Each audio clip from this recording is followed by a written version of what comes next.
안녕하세요, 부익남입니다. 오늘은 부동산 공부는 어떻게 해야 됩니까? 라는 질문들 많이 하시는데요. 그거에 대한 좀 답을 할 수 있는 영상을 만들어 보려고 합니다. 제가 최근에 읽은 책인데 이 인류의 조건이라는 책입니다. 이 책은 이제 베스트셀러여가지고 아마 많은 분들이 보셨을 것 같은데 이 사이토 다카시라는 일본 대학교 교수가 쓴 책입니다. 그래서 일본에서도 뭐 베스트셀러가 되고 했던 책인데 이게 최근에 다시 이제 출간이 돼서 인기를 얻고 있는 책입니다. 결국에 어떤 성공을 한다거나 어떤 전문가가 된다는 그 방식은 시간이 지나도 계속 똑같다. 라는 뭐 그런 걸로도 이해할 수도 있는데요. 이 책은 이제 간단합니다. 전문성을 키우려면 어떻게 해야 되는가. 그래서 이 책을 읽는 분들의 어떤 상황에 따라서 각자 해석은 다를 것 같아요. 근데 이제 저는 부동산 투자를 하는 사람이다 보니까 이 책을 읽으면서 이게 부동산 공부랑 되게 일맥상통한 부분이 많다라는 생각을 했거든요. 기본적으로 부동산 투자를 잘하고 싶으신 분들이 부동산 공부를 하려고 하는데 공부라는 게 결국에 전문성을 키우는 거 아니겠습니까? 그럼 이 부동산 투자 잘하려면 어떻게 해야 될까? 이 책에서 전문성을 키우는 방법으로 크게 세 가지를 얘기를 하거든요. 이 훔치는 힘, 그다음에 추진하는 힘, 그리고 이 요약하는 힘, 이 세 가지가 있으면은 전문성을 키울 수 있다라는 내용인데 세 가지 힘을 제가 한번 설명을 해볼 테니까 이걸 듣고 부동산 공부 이렇게 하는 게 맞겠다라는 생각이 드시는지 한번 봐보세요. 첫 번째로 훔치는 힘입니다. 이게 어떤 의미냐면은 이 책에 이런 그 에피소드가 나와요. 이 외국인인데 필리라는 사람이 있답니다. 그 사람이 일본어를 전혀 못하는데 일본에 와가지고 3개월 만에 일본어를 막 구사하기 시작하더라. 그러니까 이제 신기하지 않습니까? 거기다가 이 사람이 또 브레이크 댄스를 또 뭐 춘대요. 근데 전혀 못하던 사람이 어느 순간 갑자기 댄스를 막 하는 거예요. 자, 그러니까 이 사람은 무언가 이렇게 금방 배우는구나. 뭔가 되게 잘하는구나. 이렇게 사람들이 궁금해하지 않았겠습니까? 그래서 이제 물어봅니다. 어떻게 해가지고 이렇게 단기간에 일본어도 잘하게 되고 영어도 잘하게 되고 하는 거야? 라고 물어봤더니 그 사람이 이렇게 대답을 했답니다. 나는 그냥 잘하는 사람을 그대로 따라하려고 했을 뿐이다. 뭘 공부를 하고 그러는 게 아니라 잘하는 사람 거를 그대로 따라한다. 브레이크 댄스도 내가 뭔가 이게 뭐 이론을 공부하고 이런 게 아니라 잘하는 사람의 영상을 보고 똑같이 동작을 하려고 노력을 했다. 그러다 보니까 빠르게 배워지더라. 라는 얘기를 합니다. 이게 좀 해석을 하면 이렇게 저는 이해를 했어요. 우리나라는 이제 아무래도 이제 주입식 수업에 되게 익숙합니다. 주입식 교육. 선생님이 앞에서 이제 설명을 하고 수십 명이 받아 적으면서 이걸 공부한다라고 생각을 하죠. 그런데 사실 이런 주입식 수업은 최근에 뭐 근대에 와서 조금 늘어났던 것이지 과거에는 이런 도제식 수업 한마디로 이제 스승과 제자가 스승님 밑에 가가지고 허드렛 일부터 시작을 하면서 기술을 하나하나 어깨너머로 배워가지고 어느 순간 이제 그분의 실력을 다 흡수하고 더 뛰어나지는 뭐 이런 것들이 수백 년간, 뭐 수천 년간 이어온 인간의 어떤 교육 방식에 더 가깝죠. 그러다 보니까 이 도제식 수업에 대해서 이제는 약간 조금 저건 너무 좀 고리타분하다라고 생각하시는 분들도 많을 것 같은데 이게 참 재밌습니다. 뭐냐면 제가 고등학교 때만 하더라도 성문 종합 영어라고 해가지고 이 영어를 이제 문법을 배우는데 한문으로 써져 있는 영어 문법 책을 공부했습니다. 그러니까 이게 정말 괴상한 거죠. 그러니까 영어를 공부하는데 문법이 필요해. 뭐 그건 알겠는데 문법을 보려고 했더니 한문으로 써 있어요. 그러니까 한문을 모르면 영어를 배울 수가 없는 기이한 그런 공부들을 했었던 게 사실 얼마 전입니다. 그러다 보니까 제가 학교를 다닐 때 영어 수업을 하면은 정말 이게 잘 이해가 안 됐어요. 이걸 도대체 왜 배우고 있는 건가? 왜냐하면 앞에 설명하고 계시는 영어 선생님도 영어를 못해요. 그리고 배우고 있는 우리도 영어를 못해. 근데 다 같이 영어 수업을 한다고 하면서 한문을 공부하고 있어. 그리고 문법을 막 공부해서 시험 문제를 푸는데 정작 말은 한마디도 못하는. 그러니까 이 주입식으로 언어를 배운다는 게 얼마나 이상한 거냐 생각해 보면은 이 주입식 교육이 마냥 좋은 것도 아닌 거죠. 자, 이게 어디서 제가 느껴지냐면은 요즘에 제가 영상을 찍고 뭘 이렇게 올려놓으면은 항상 뭐 댓글이나 아니면 어떤 뭐 강연을 갔을 때도 항상 물어보는 질문이 있습니다. 부자의 기준이 얼마라고 생각하시나요? 거기다가 뭐 저는 어떤 집에 사는 게 적절할까요? 제가 월급이 얼마인데 생활비는 얼마 정도 써야지 적절한가요? 제가 만나는 사람이 이런 사람인데 이런 사람하고 사람하고 결혼해도 되나요? 라고 질문들을 합니다. 자, 그러면 이 영상 보시는 분들은 이런 질문이 뭐가 이상하지? 라고 생각하실지도 몰라요. 왜냐하면 우리는 이 주입식 교육, 정답이 있는 사지선다, 오지선다를 맞추는 거에 너무 익숙한 삶을 살아왔던 거죠. 그러다 보니까 이 인생이라는 게 사실 정답이 없는 건데 여기서도 배운 대로 이제 정답을 찾는 거죠. 누가 이 정답을 나한테 알려주면 그대로 하겠다. 자, 이 책에 이런 내용이 나옵니다. 자신이 무엇을 알고 싶은 건지 본인도 모르면서 질문을 해오는 학생들이 가장 어렵다라는 내용이 나오는데 이게 어찌 보면은 지금 부동산 공부를 어떻게 해야 돼요? 라고 말하는 분들에게 가장 적용이 잘 되는 그런 문장이 아닐까 싶습니다. 그러니까 내가 뭘 원하는지 모르겠는데 너는 알지 않니? 그러니까 나한테 정답을 줘. 라고 말하는 분들이 많다. 자, 언어를 잘하는 분들이 있습니다. 그런 분들의 공통적인 그 의견이 있어요. 뭐냐면 언어는 뭐 공부하는 게 아니고 많이 듣고 그대로 따라하고 최대한 그 외국인처럼 네이티브처럼 똑같이 하려고 노력을 하다 보면은 어느 순간 잘 되더라. 라는 얘기가 있죠. 물론 뭐 문법이라든지 단어라든지 이런 것들을 공부는 하긴 해야 되겠지만 우리가 말하는 뭐 문법은 뭐 주어는 어떻게 되고 동사 뭐 형용사는 어떻게 되고 이런 공부가 아니라 잘하는 사람의 말을 그대로 따라하는 거. 이게 가장 빠르더라. 라는 말들을 하죠. 그러다 보니까 이제 보면서 막 버릇까지 따라하는 분들도 있어요. 그래서 어떤 분들은 국내파인데 순수 국내파인데 영국 드라마를 좋아해요. 그래가지고 영국 드라마에 있는 그 대사를 그대로 외웁니다. 그리고 따라하다 보니까 어떻게 돼요? 배우가 하는 멘트, 억양을 똑같이 하는 거예요. 그래서 국내파인데 보통 이제 미국식 발음들을 하는데 어떤 분들은 영국식, 거기다 막 귀족 발음 같은 것들을 하는 분들도 있습니다. 그만큼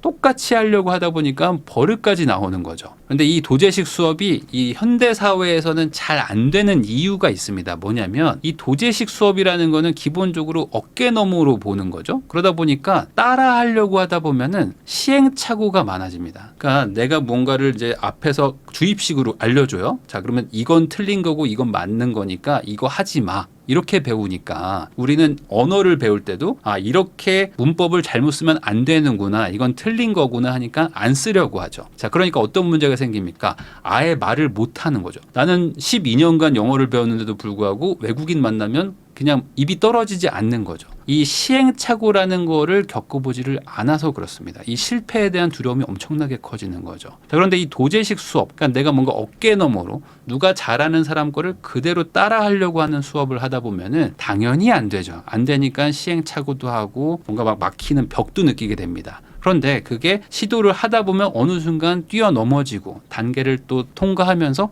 깨달음까지 얻게 되면서 뭔가 실력이 쌓이는 그게 달라지는 거죠. 그러다 보니까 이 한국 문화의 뭐 유독 특징이랄까요? 이 실패를 한다거나 손해를 본다는 거에 대해서 대단히 두려워하고 걱정들을 많이 합니다. 그런데 이 현실 세계에서 특히 전문성을 쌓는다는 거는 이 실패나 손해를 피할 수는 없거든요. 내가 부동산 투자를 하든 주식 투자를 하든 그 무언가를 하든지 간에 항상 100% 성공만 할 수는 없습니다. 그러면 실패를 최소화하고 손해를 줄여 나가되 그래서 실패나 손해를 했을 경우에는 그것을 가지고 내가 어떤 걸 잘못을 한 건지를 깨달음을 얻어서 다음번엔 하지 않으려고 하는 게 결국에 전문가로 가는 길인 거죠. 그러니까 틀리는 것은 곧 실패라고 생각하는 이 생각부터 버려야 된다는 얘기입니다. 자, 그래서 이 책에선 이런 얘기가 나옵니다. 이 질문력이라는 게 있다. 좋은 질문을 하는 게 결국에 빨리 배우는 법이다라는 의미인데 반대로 이 역설적으로 좋은 질문을 하려면은 어느 정도 또 단계에 도달도 해야 되는 아이러니가 있습니다. 그러니까 이 주입식 교육에 너무 익숙해진 우리들은 이 단계를 못 가요. 못 가니까 처음부터 정답을 원하죠. 그런데 정답이 있지 않은 그런 분야도 많거든요.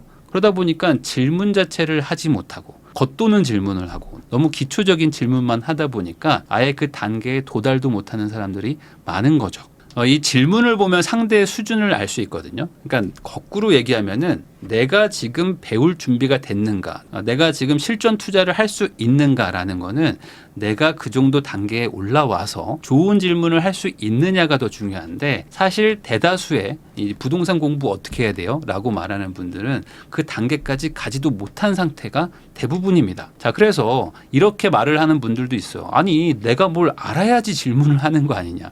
모르니까 왔죠. 내가 모르니까 이제 질문하는 건데 왜 질문을 이렇게 수준 낮은 걸 한다고 뭐라고 하냐라고 말을 하시는 분들도 있는데, 논란의 가장 핵심은 내가 주입식으로 배우려고 하는 건지 도제식으로 실수나 실패를 하더라도 어깨 너머로 잘하는 사람을 그대로 따라하려고 하는지, 이 마인드 차이에서 오는 거라고 저는 생각을 합니다. 그래서 제가 항상 하는 얘기가 있어요. 책을 한 30권 정도를 봐라. 그러면은 30권을 정독해서 보라는 얘기도 아닙니다. 처음 볼 때는 전혀 모르고 단어도 어려운데 무작정 보는 거죠. 왜냐면 책을 썼다는 건 그래도 좀 잘하는 사람이니까 마치 그 드라마 대사를 따라 하듯이 책을 읽으면서 이 사람이 도대체 뭐라고 한 거지? 잘 모르지만 보고 어떻게든 이해하려고 하면서 우당탕탕 시행착오를 해보라는 겁니다. 그러면 막히면 이거보다 더 쉬운 책을 보면 되는 것이고, 그렇게 보다 보면은 처음에는 안 읽히던 책이 어느 순간 쉽게 이해가 되기도 합니다. 그러면서 책을 점점 읽다 보면은 어느 순간 이 대다수의 책들이 어떤 하나나 두 가지 정도의 길을 얘기를 하고 있구나 하면서 나름 이론도 정립이 되거든요. 그런데 대부분 이렇게 30권 읽어보세요라고 하면은 30권 읽는 거 이거 언제 하냐, 그냥 주입식으로 빨리 그냥 배우고 싶은 마음에 차라리 그냥 추천해 주세요. 아니면은 저 한 5권 보니까 다 똑같은 얘기 같아가지고 그냥 투자하겠습니다. 뭐 이렇게 말하는 사람들도 많습니다. 그래서 좋은 질문을 하는 게 중요하고 그 질문력을 쌓으려면 어느 정도 시행착오와 깨달음이 필요한데, 반대로 내가 이제 좋은 질문을 할 수 있다면 그때부터는 실력이 이제 일취월장하는 거죠. 그러니까 반대로 생각해 보면은 주입식으로만 배웠던 사람들 입장에서는 이게 잘 시도조차 안 되는 거죠. 마치 우리가 외국인을 만났을 때 입이 떨어지지 않는 것처럼 나는 뭔가 이렇게 시도해보고 시행착오를 해본 적이 없으니까 머릿속엔 뭔가 있는데 막상 이걸 실전에서 해보려니까 막막해지고 머리가 하얘지는, 그러다 보니까 이 도제식 수업을 한다는 것 자체가 큰 마음을 먹고 해야 됩니다. 왜냐하면 실패와 시행착오를 각오를 해야 되는 거니까, 거꾸로 얘기하면 내가 전문성을 얻으려면은 그 전문가가 되겠다는 강력한 의지가 필요한 거고, 그래서 두 번째 나온 힘이 추진하는 힘 이라는 겁니다. 내가 시행착오를 하는 것도 어찌 보면 많은 노력이 들어가고 고생이 들어가고 거기다가 시간 낭비를 하게 될 수도 있겠죠. 근데 이런 거를 견딜 만큼 이 분야를 정말 배우고 싶은가? 그러면 이 추진하는 힘이 강력하다면 뚫고 가는 것이고, 나는 뭐 그 정도까지는 아니야 라고 생각하면은 포기하게 되는 거겠죠. 그래서 이 추진하는 힘이라는 거는 결국에 이 질문에 대한 답을 할 줄 알아야 되는 겁니다. 내가 왜 해야 되는가? 대부분 부동산 공부를 하고 싶어 하시는 분들도 그냥 돈 벌고 싶어서요, 뭐 이런 생각들 하시는 분들도 많아요. 근데 내가 돈을 왜 벌어야 되는가? 그리고 벌면 얼마나 벌어야 되는가? 그래서 제가 항상 하는 얘기죠. 이 부동산 투자를 하기 전에 내 인생의 목표를 또 세워야 되고, 그 목표를 어떻게 설정을 해야 되는지, 또 이거에 대한 어떤 계획을 세우는지, 이런 게 더 중요하다. 그러니까 이 부동산은 단순히 투자가 아니라 인생 설계와도 같다라고 저는 생각을 하거든요. 그래서 이 대다수의 어떤 강사분들이나 뭔가 좀 교육을 잘한다고 하는 분들이 항상 하는 멘트가 있습니다. 뭐냐면 내 수업을 듣는다고 해서 달라지는 것은 없다. 그럼 이거 듣지 말라는 얘기냐? 그 얘기가 아닙니다. 그러니까 듣는 거는 듣는 거지만 더 중요한 거는 듣고 나서 이해를 하고 실천을 하는 게 훨씬 더 중요하다는 거죠. 그러니까 단순히 주입식으로 머릿속에 이론을 넣는다고 해서 달라지는 거는 없다는 거죠. 핵심은 뭐 실제로 문제도 풀어보고 아니면 현장도 가보고 전문성이 있는 그 분야에 뛰어들어가지고 하면서 우당탕탕 해봐야 된다는 겁니다. 그런데 이런 얘기를 듣는 사람들 치고 실제로 실전까지 해보는 사람, 아니면 뭐 모의 연습을 해보는 사람이 별로 없습니다. 대다수가 이론을 배우는 게 공부라고 생각하지, 그 이론을 바탕으로 실제로 행하는 거에 대해서는 공부라고 생각을 잘 안 하시는 것 같아요. 그런데 어떤 분들은 이렇게 반박하기도 합니다. 저는 열심히 했는데 뭐 바뀌는 게 없던데요? 이런 분들도 있어요. 근데 이런 분들은 이 세 번째 힘 있죠? 요약하는 힘의 중요성을 좀 간과한 거일 수도 있습니다. 이 요약하는 힘을 해석하면은 이렇게 보시면 돼요. 이 무엇이 중요한 것인가를 판단하는 힘이라는 겁니다. 자, 여기 그 책에 이런 예시가 나옵니다. 이 테니스를 배우려는 어떤 후배 이야기가 나오는데 이 후배가 목표 설정을 정확하게 합니다. 뭐냐면 나는 테니스를 빨리 배워가지고 이기고 싶다라는 거랍니다. 자, 그러면 이기려는 게 중요한 거죠. 그럼 이 요약하는 힘은 중요도를 판단하는 힘이라고 그랬는데 나는 테니스를 왜 배우는가? 나는 테니스를 그냥 뭐 힐링으로 뭐 그냥 쉬엄쉬엄 하고 싶다. 이게 아니라 나는 최단기간에 최대한의 노력을 해가지고 빠르게 상대를 이기고 싶다라는 목표 설정을 합니다. 자, 그러면 배울 게 되게 많죠. 테니스에서. 근데 내가 중요성을 어디다 두는지를 명확하게 했어요. 나는 승리를 하고 싶다. 그러면 주로 하는 어떤 주특기를 연습을 할 것이냐 아니면 주특기를 그냥 조금만 연습하고 뭐 다양한 기술들을 연습할 것이냐 이 갈림길에서 명확해지는 거죠. 나는 내가 제일 잘하고 제일 많이 쓰는 기술부터 연습하겠다. 그렇게 해야 승률이 1%라도 높아지는 거니까. 그래서 실제로 이 후배 에피소드에서 그 후배는 자기의 주특기만 연습합니다. 그리고 뭐 발리라든지 이런 것들은 대부분 이제 실전에서 잘 못 쓰거나 당장 할 수 없는 것들은 좀 뒤로 밀어놔요. 그러면서 이제 집중을 하는 거죠. 그래서 아주 단기간에 성적이 엄청나게 높아지는 그런 내용이 나옵니다. 저는 이 에피소드를 보면서 이거 부동산 얘기랑 되게 흡사하다. 왜 그러냐면은 이 부동산 공부를 하겠다고 생각하는 분들이 대부분 나는 돈을 벌고 싶어요라고 생각을 합니다. 처음에는. 근데 어느 순간 강사가 될 건지 뭐 이 사람은 정치인이 되고 싶은 건지 뭐 돈을 벌고 싶은 건지 학자가 되고 싶은 건지 그 갈피를 못 잡겠는 분들도 나타나요. 이게 무슨 소리냐면은 사실 내가 돈을 벌고 싶은 거라면은 돈을 벌 수 있는 정도의 이론만 공부하면 되거든요. 근데 어떤 분들은 이게 공부를 하다 보니까 공부를 위한 공부를 하는 거죠. 그래가지고 자기는 뭐 강사가 되거나 뭐 그럴 것도 아닌데 뭐 법 조항부터 예를 들어 일어날 확률이 1%도 안 되는 아주 특이한 희귀 케이스까지 막 공부를 하면서 이런 것까지 다 알고 난 뒤에 투자하겠다. 라는 생각으로 어느 순간 학자가 되는 분들도 있고요. 또 어떤 분들은 정치인이 되는 분들도 있습니다. 뭐냐면 나는 돈을 벌러 왔다가 아니 이게 뭐야 이 사회가 너무 문제가 많다 하면서 뭔가 내가 지금 시작했던 목적과는 다르게 이제 사회운동가가 되는 분들도 있어요. 그래서 아주 극단적인 얘기로 이제 집을 사러 왔다가 어느 순간 이제 정치인이 되는 사람들도 있다라는 얘기도 제가 했는데 이런 것들도 어찌 보면 요약하는 힘 중요도에 대한 판단을 내가 잘못한 거일 수도 있죠.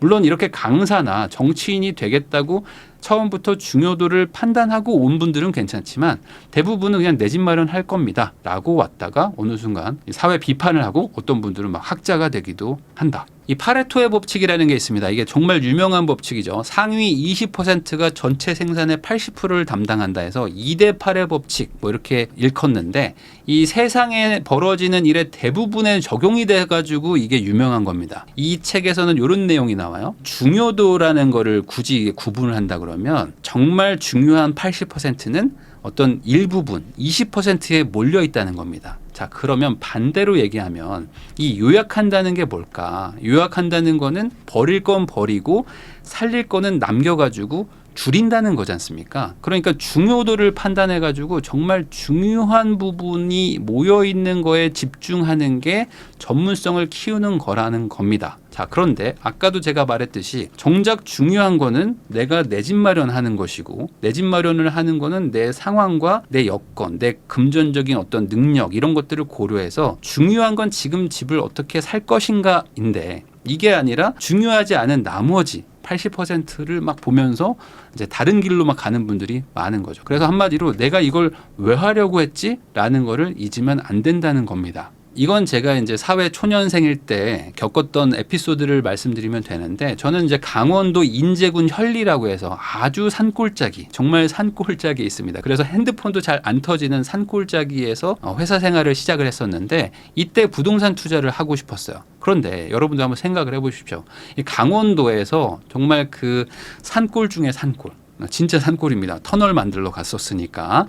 근데 여기서 부동산 투자를 어떻게 하냐 이거예요. 왜 그러냐면 부동산 투자라는 건 기본적으로 현장을 또 가봐야 되고 임장도 해봐야 되고 거기다 수리를 한다고 하면은 수리도 막 해주러 막 가야 된다 이렇게 생각하시는 분들이 많지 않습니까? 그러면 저는 여기서 요약하는 힘 그러니까 중요도를 따진 거죠. 나는 지금 부동산 투자를 해가지고 돈을 벌고 싶은 게 중요한 사람인데 내 여건과 상황이 뭐 현장을 간다거나 아니면 뭐 방문을 하는 게 불가능해서 포기하는 게 맞는가? 아니면은 이런 거를 안 하고도 투자도 하고 계약도 하고 수리할 수 있는 방법은 없는지 찾아보는 게 중요한 것인가? 저는 후자를 선택했습니다. 그래서 내 여건은 강원도에 있는 뭐 신입사원이고 하루 종일 일하는 여건인데 여기서 어떻게 하는가? 그래서 저는 방법을 찾아낸 거죠. 투자, 계약, 수리를 다 남에게 위탁하고 위임하고 거기 있는 현지인과 협업을 해가지고 해결하는 방법을 찾아냈습니다. 그렇게 해서 투자를 했었죠. 그러다 보니까 당연히 많은 시행착오를 했겠죠. 그래서 처음에 집을 살 때 좋은 것들도 있었지만 손해도 많이 봤습니다. 왜냐하면 다 처음 하는 거기 때문에 그 현장에 있는 뭐 그때 당시 중개사나 뭐 이런 수리하시는 분들이 저에게 이제 뭐 소위 말하는 뭐 덤탱이를 씌우는 경우들도 있고 뭐 중개 수수료를 막 더 받는 경우들도 있고 뭐 그러지 않았겠습니까? 거기다가 나는 좋다고 생각했던 어떤 기회가 있는데 사실은 그 옆에 더 좋은 기회들이 있었는데 그거를 지나고 나서 보니까 다른 거 할 걸. 그런 후회가 있었던 경우들도 당연히 있죠. 대신에 많은 경험을 쌓게 된 겁니다. 이게 저한테 약간 아까 말한 그 도제식 수업처럼 나름의 공부를 하면서 우당탕탕 해보니까 깨달음도 있고 경험도 생기고 실패들을 겪으면서 나름의 전문성을 정립해가는 그런 시기였다라고 저는 생각을 하거든요. 근데 제가 그렇게 생각하지 않고 나는 다 배우고 완벽하게 준비된 상태에서 시작해야지 라고 생각하고 배우고 투자한다고 생각했었다면은 제가 처음 투자했던 그 시절이 금융위기 직후였기 때문에 이 시장이 완전 막 뭐 무너져가는 분위기였고 다들 집을 팔려고 하는 시절이었단 말이에요. 그러니까 지나고 나서 보면 그럴 때가 가장 저점이죠. 그때 제가 들어갈 수 있었던 거는 다 준비하고 가겠다. 이게 아니라 우선 내가 최소한의 이론을 배우고 하면서 해보겠다. 도전을 했기 때문에 저는 이 시절에 투자를 할 수 있었다고 생각을 하거든요. 이건 엄청나게 큰 차이라고 생각합니다. 그래서 제가 해보고 나니까 실제로 어떤 공부라는 거, 이 이론이라는 거의 중요성은 한 5% 정도밖에 안 된다. 거기다가 가장 중요한 거는 실전 경험이다. 그러니까 실제 하면서 얻는 경험이 훨씬 중요하다고 생각하는데 저는 이거를 마인드라고 표현을 하지만 이 마인드라는 거는 공부한다고 생기는 게 아닙니다. 결국에 이 경험을 하면서 익숙해지고 어느 순간 이 분야에 대해서 편안함을 느끼게 되는 거거든요. 근데 이런 것들은 경험을 하는 이 실전을 하지 않으면 절대 할 수 없다. 내 어떤 배포나 이 마인드는 이 책에 있는 게 아니라 이제 현실에 있는 거죠. 그래서 이 인류의 조건이라는 책을 보면서 사실 이 책은 다양하게 해석이 될 수는 있습니다. 그리고 어떤 분들은 이 책을 읽으면서 다른 의미로 또 설명을 하시기도 할 거예요. 근데 저는 이제 부동산 공부를 어떻게 해야 되는가? 라는 거에 대한 질문을 오랫동안 받았을 거 아닙니까? 그래서 그거에 대해서 결국에 전문성을 가져라. 라는 걸로 해석이 되더라고요. 그래서 이 책 보면서 이 책에서 이런 얘기들을 가지고 따오면은 또 이런 설명을 할 수 있겠다라는 그런 생각이 들어가지고 여러분들한테 한번 소개를 해봤습니다. 그래서 저는 이런 분야로 설명을 했지만 사실 어떤 한 분야에서 전문성을 갖겠다라는 거는 내 성인이 된 이후에 이 사회를 살아가는데 어찌 보면 가장 중요한 그런 기본 덕목 같은 거죠. 그러니까 내가 한 분야의 전문성을 갖고 싶다라는 생각이 있다면은 뭐 부동산 공부를 떠나가지고 이 책을 읽어보시면은 저는 좋을 거라고 생각이 듭니다. 그래서 마지막으로 정리를 하면은 이렇습니다. 대부분 부동산이든 투자든 정답을 찾으려고 하고 정답을 찾기 전에는 한 발짝도 움직이기 어려운 게 현실인데 그렇게 생각하지 마시고 이 전문성을 얻는다는 것 자체가 실패와 고통이 수반될 수밖에 없다는 것을 인정하는 순간 오히려 한 발짝 더 나갈 수가 있고 안 떨어지던 입이 열리기도 한다라는 얘기를 하고 싶었습니다.